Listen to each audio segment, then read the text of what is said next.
Jeepers creepers, where'd you get those bleepers? Jeepers creepers, where'd you get those eyes? You can get with this, or you can get with that. I think you do with this, cause this is kind of fat. Do, da, dippity. Come on. The Quiet Ones, which is funny because nobody in this movie ever stops fucking talking. So The Quiet Ones is this brand new horror movie that's come out in April, and I was praying to God that this movie was going to be better than the last two horror movies we've had this year thus far. Those movies sucked ass, and you know it. It stars Jared Harris as a college professor trying to create this poltergeist and shit. So, you know, demons, ghosts, all the great shit that makes supernatural movies some of the time. I didn't know what to think going into this movie. I was really like, I hope it's great. And the movie turned out to be, wasn't too bad. But I'm not going to beat around the bush. I'm going to get right to the pros and cons of this movie on why you should maybe check it out. Maybe. That's up to you. The choice is yours. So here are your pros and cons for The Quiet Ones. First, starting off with the pros. The scares. The scares in this movie were actually not bad at all. They're actually pretty good. Even though there weren't a lot of scares in the film, it was still pretty effective. That's not bad. Now remember, this movie is an hour and 30-something minutes, so it does take a while to get going. It's going to be kind of slow, but it does have effective scares. And actually, just for my man Jeremy Jahns, it only has one jump scare in the film. Really, one jump scare. You know those jump scares, something that just jumps from the screen because bong and shit. It only happened one time in the film, and I'm happy about that. Everything else was just pretty much like disturbing imagery and shit, and that wasn't bad. It was actually really good. Another pro about the movie is it actually has a great script, actually. It's great. It's not original, but it's still good nonetheless. It's really about the idea that can you solve a supernatural problem with a scientifical approach? And so it really does kind of get you thinking. You leave the theater like, can you really solve a supernatural problem with a scientific problem? Makes you think a little bit.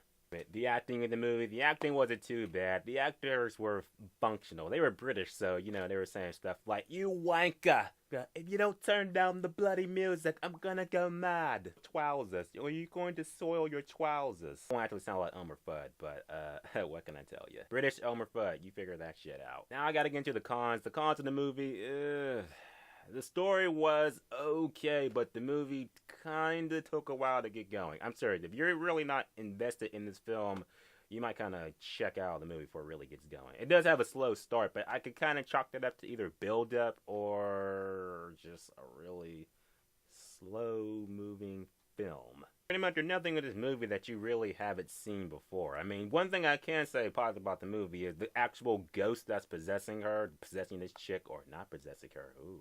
You don't actually see it, so it's not actually like a ghost and shit, like, you know, like the movie Mama, where you saw Mama and all her CGI glory and shit. It's not like that. You actually don't see the ghost at all throughout the whole film. Makes for some really intriguing shit, because you just don't know what it looks like. All you see are these people that are just freaked the fuck out. The story pretty much goes, it's 3 college kids and a college professor who pretty much want to prove that cure people who are possessed by supernatural things with science and shit, that you can cure the whole world with that. So like I said, it's not original, but it is interesting to watch. You do be in your seat like, oh, maybe you can cure people that are possessed by ghosts and shit. I don't care what nobody says, I'm still calling Ghostbusters. That's what I'm doing. So they end up getting this chick, clearly looks like she is possessed by something. You know, she got the long black hair and shit, give you those Wednesday Addams looks and shit, like she's just looking into your soul. You know, the creepy shit we all hate. And so they pretty much want to help this girl get unpossessed by this demon and shit. So they conduct experiments on her in this building that straight up looks like Arkham Asylum and shit. That's the first thing I thought about. And after, you know, the usual cliche, the lights are flickering and things are happening and shit, it's like, oh, well,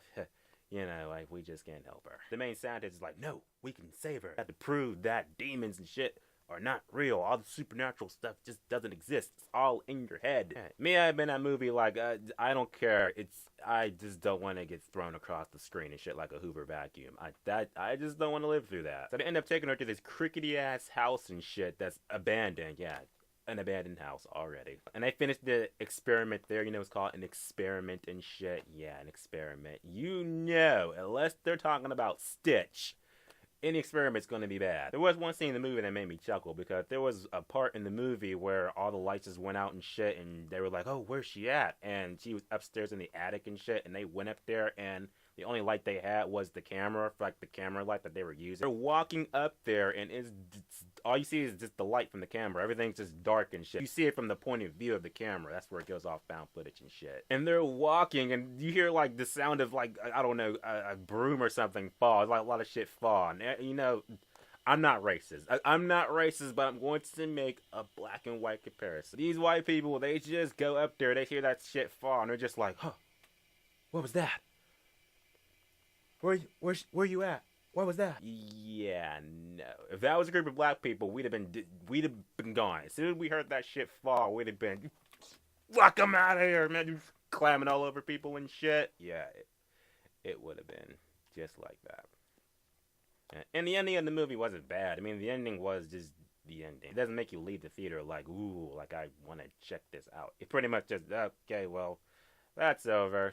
Now I'm ready for Spider-Man 2. My rating for The Quiet Ones actually is, it's a good time, one time only. Yep, only seeing that once. Yeah, you can see this movie one time and you'll be perfectly fine. You don't need to Netflix it. You don't need to watch it on a Sci-Fi Channel or some shit. You can just watch it one time and be like, yep, I saw that. Drop $6 on that, and I'm good. Now I can move on with the rest of my life. As far as the giveaway for my Pokemon page, people who match my rating, I'm going to shout you out right now. So you've been waiting for it. Here it goes. Winner is Daniel McNelly. Hope I said that right. Second person is I'm just going to call you Niche. You see your name, you won. Moving on. Third person to win is my man Josh. You won that one. Fourth person is Marcos Verto. You got that. Fifth person is Aiden. Sixth winner is, of course, Aaliyah. Those are the 6 people whose ratings match my rating for the movie. And if you saw your name up here and I shouted you out, you get a free Pokemon. So free shiny Pokemon. So just inbox me and I'll give it to you. So my question to you is, what is your favorite haunting movie? Like, what supernatural movie just freaks you out? So make sure you go check out Jeremy John's page. He reviewed Brick Mansion and The Other Woman this weekend, so go check him out for some good videos. If you want to add yourself to the Pokemon Event Legends page, the link is in the description below, so earn yourself some free Pokemon, good battling, all that good shit that you like. And if you like what you see here, you want to see more, click right here to see more. Next weekend, I'm going to bring you my review for The Amazing Spider-Man 2. That's going to be outstanding, so stay tuned for that. We're also going to have a movie giveaway for that, too. So we're going to have Spider-Man related Pokemon being released that day. So check out my review for that movie. Make sure you add yourself to the page and subscribe. And if you like what you see here, you want to see more, click right here to see more, because you know you want to.